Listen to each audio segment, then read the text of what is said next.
Time for my second cup of coffee.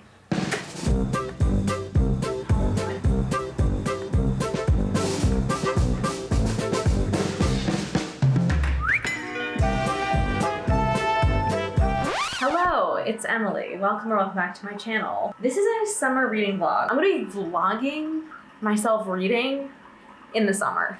I'm very excited to get into my summer reading this week. God, I need to collect my thoughts. I am really excited for my June TBR that I picked in my last video. The TBR jar always really sets me up well. It's June 1st, I'm ready to let's go. We're starting summer reading today. But before we do, I just want to update you guys with two things going on in my actor life. I am nothing if not an actor. Emily, actor first, Keith. This is so good. Oat milk creamers with brown sugar. The last time we went, they didn't have them. So I went 2 weeks without this, and it was the worst 2 weeks of my life.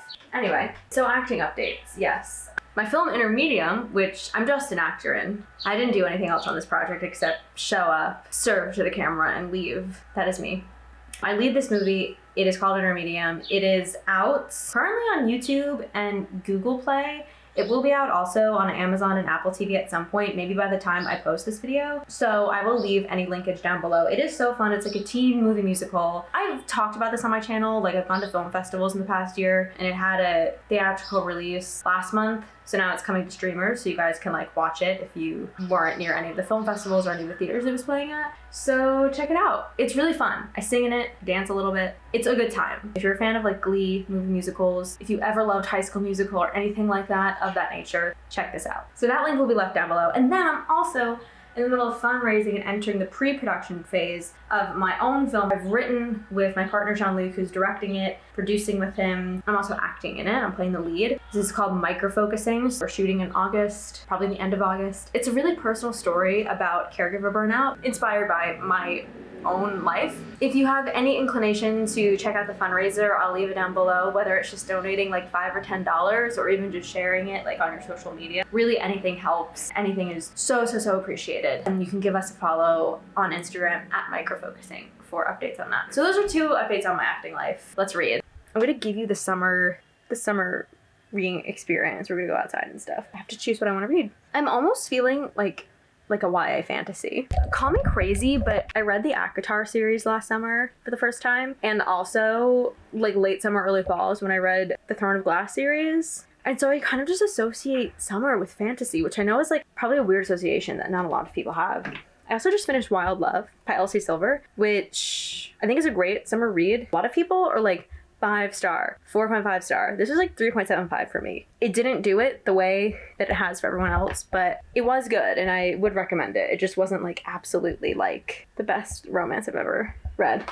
The spice was spicy though. Before I forget anything else in it, I think I might do The Wicked King first, just because I read The Cruel Prince a few months ago, and I just feel if I wait any longer to finish the series, I'm gonna forget everything. The Wicked King and also The Queen of Nothing, the second and third book of the trilogy, are on my list this month. So I think I'm gonna read this first and then read something a little more summer vibes, Eve Babbitt's or Dolly Alderton.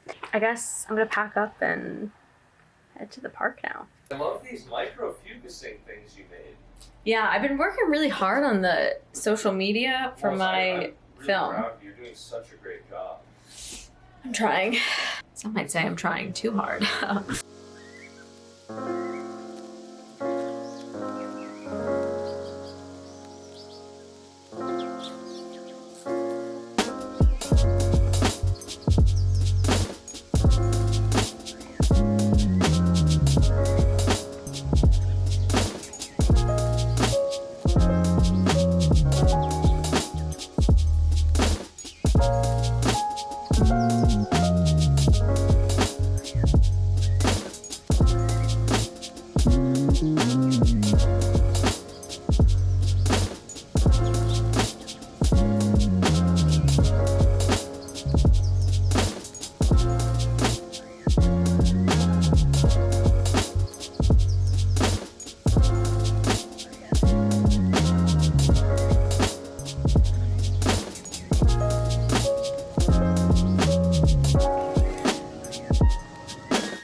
are, isn't it?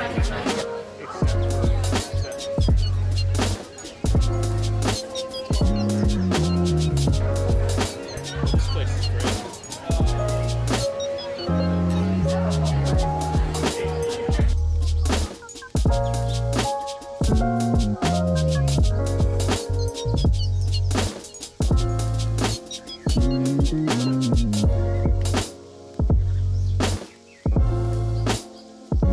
It's really good. Okay, it's the next day. I'm about to go on a run. I started The Wicked King yesterday. I had a lot of fun reading outside, but I was just, I don't know, I was like getting a little distracted. I only read like 40 pages. I'm just not super in it. Like I remember like the main plot points kind of the last book, but like not enough. I feel like I've been reading too many like fantasy worlds now. Like I get this one and like Powerless confused. But I do want to keep going because I hear that this is the best book in the trilogy. So I will keep going. I'm going to go on a run first and come back. I think I'm gonna do some audiobook listening to it, see if that kind of helped pick up the momentum a little bit as I do some like Sunday cleaning. So, but I think I just gotta get outside and like get on a run. I've been cleaning all day and it's been amazing. My house is so clean. Like I deep cleaned the kitchen, I deep cleaned the bathroom, I dusted, I vacuumed. It feels so good. And I listened to the audiobook as I was cleaning and yeah, I'm just like not that into it. I'm gonna start back on the physical book now. It's always nice to just like listen to an audiobook while you're cleaning. I don't know, beyond that, I just like, I'm just not really into it. But I'm gonna finish it. Okay guys, I finished The Wicked King. I'm sorry, it did not hit for me. I gave it a 2-star. I don't know if it's just like I've read too much fantasy that is similar to that I was just like, I know everything. I feel like I know everything that's about to happen. I just wasn't connected to it. I know a lot of people love the series and I am so happy for Holly Black. It was not for me. Let's pick out our second book to read. I want this one to be more summary. So I feel like we should do Everything I Know About Love by Dolly Alderton. I just read Good Material by her and I loved it. It was my first book by her and I just also filmed my mid-year book freakout tag and she was my new favorite author of the year. New to me. I'm excited to read this. It's a little memoir about like coming of age and all that stuff. So let's get going.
Hilarious. This is so funny. It's like this like satirical letter that's basically inviting Dolly to this woman's wedding named Emily. She doesn't really know that well, I guess. So it's not a real letter, it's satirical, but it's from Emily to Dolly, but Dolly is writing it, obviously.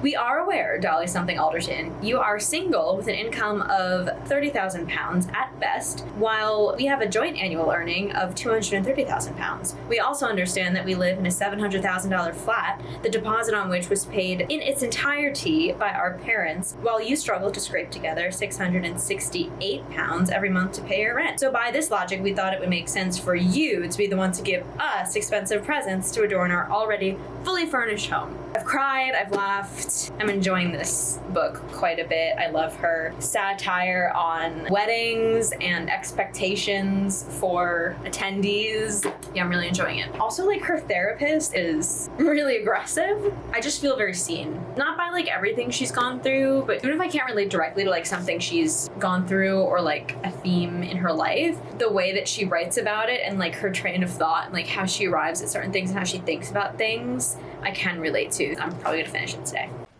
Do a little mirror shot here. Yeah, I'm gonna head over to a local kind of salad spot, finish reading outside, start Dopamine Nation, I think. We'll see. But yeah, I'm really hungry. I want to read outside, so I thought that'd be a nice little, it's Friday, nice little Friday treat. I don't typically eat out. I've been working really hard this week, so I'm gonna treat myself.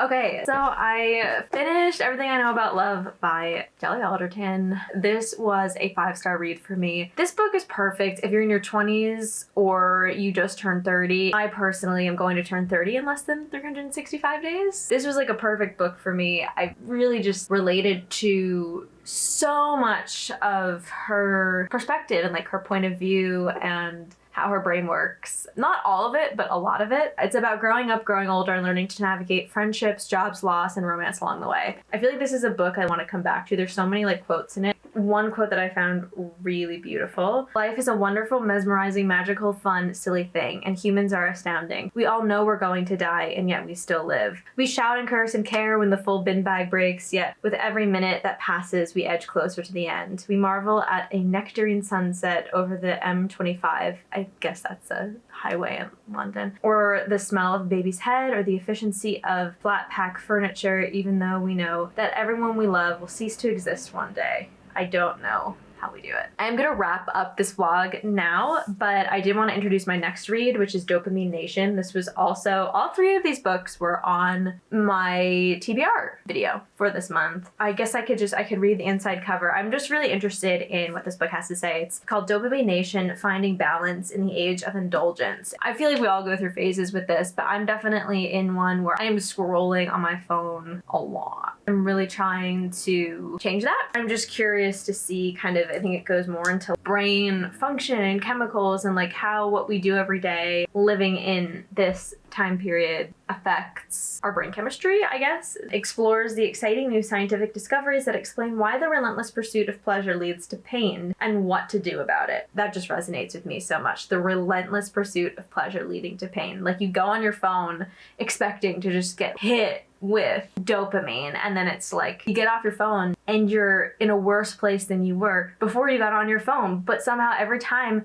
I pick up my phone, I expect the opposite to happen. Condensing complex neuroscience into easy to understand metaphors, she illustrates how finding contentment and connectedness mean keeping dopamine in check. The lived experiences of her patients are the gripping fabric of her narrative. Her riveting stories of suffering and redemption give us all hope for managing our consumption and transforming our lives. In essence, Dopamine Nation shows us that the secret to finding balance is combining the science of desire with the wisdom of recovery. So I'm gonna start this probably today or tomorrow. Thank you to Stephanie for lending this book to me. She recommended it to me, my friend Stephanie, and let me borrow it. So thank you. Yeah, so I hope you guys enjoyed this little summer reading vlog.